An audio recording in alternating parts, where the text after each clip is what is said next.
अगर मैं कहूं भारत की सबसे बड़ी एयरलाइंस इंडिगो ने पूरे देश को हिलाकर रख दिया है। 2000 से ज्यादा फ्लाइट्स कैंसिल, हजारों लोग फंसे और एविएशन सेक्टर पूरी तरह बेनकाब। क्या आप जानना चाहेंगे असली सच्चाई? एक एयरलाइन की गलती से स्टॉक मार्केट में 15% की गिरावट। सोचिए, एक गलत कदम और इन्वेस्टर्स के करोड़ों रुपए हवा में उड़ गए। एक्सपर्ट्स कह रहे हैं अगर अभी उपाय नहीं किए गए तो भारत का एविएशन सेक्टर किसी भी दिन क्रैश कर सकता है और इसका असर आपकी जेब तक पहुंच।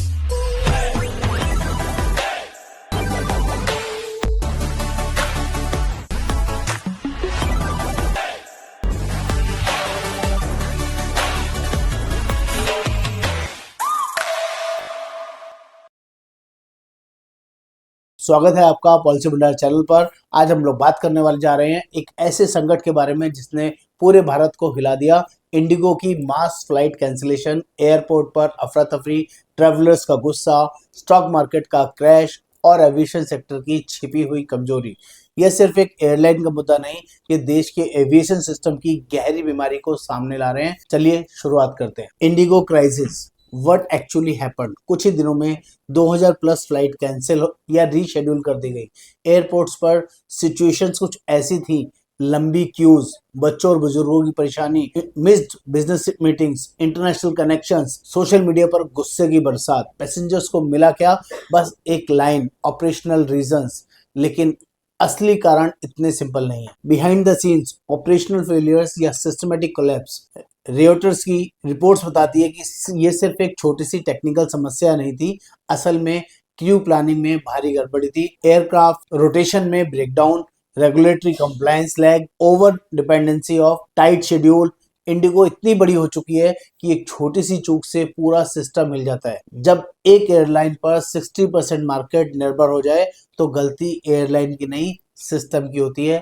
इसको आपने जरूर समझना चाहिए। स्टॉक मार्केट रिएक्शन की बात करें तो इन्वेस्टर्स को झटका। क्राइसिस जैसे ही सामने आया, इंडिगो की पेरेंट कंपनी इंटरग्लोब एविएशन का लगभग 15% शेयर गिर गया। फाइनेंशियल टाइम्स के अनुसार इन्वेस्टर्स घबरा गए, रेगुलेटरी प्रेशर बढ़ गया, मार्केट ने एयरलाइंस की रिलायबिलिटी पर सवाल खड़े कर दिए। 15% गिरावट मतलब करोड़ ऑफ इन्वेस्टर्स का नुकसान। Mutual fund affected. Aviation sectors में, एविएशन स्टॉक्स में पैनिक सेलिंग।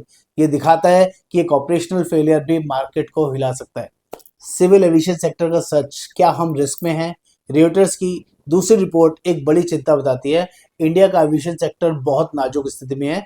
की इश्यूज, एक ही एयरलाइन पर अत्यधिक निर्भरता, इंफ्रास्ट्रक्चर कैपेसिटी कम, रेगुलेटरी गैप्स, रैपिड एक्सपेंशन लेकिन ट्रेंड मैनपावर कम, फाइनेंशियल हेल्थ कमजोर। एविएशन एक्सपर्ट्स कह रहे हैं if Indigo sneezes the entire aviation sector catches A fever. System मजबूत हो तो एक मिस्टेक से फर्क नहीं पड़ता, लेकिन सिस्टम ही कमजोर हो तो छोटी गलती भी क्रैश बन जाती है। What should travellers and citizens learn? इससे हमें क्या सीखना चाहिए? हमेशा बफर टाइम में ट्रैवल करें। इंपॉर्टेंट इवेंट से एक दिन पहले उड़ान लें। रिफंड एंड कंपनसेशन पॉलिसीज पढ़ें। ट्रैवल इंश्योरेंस का इस्तेमाल जरूर करें।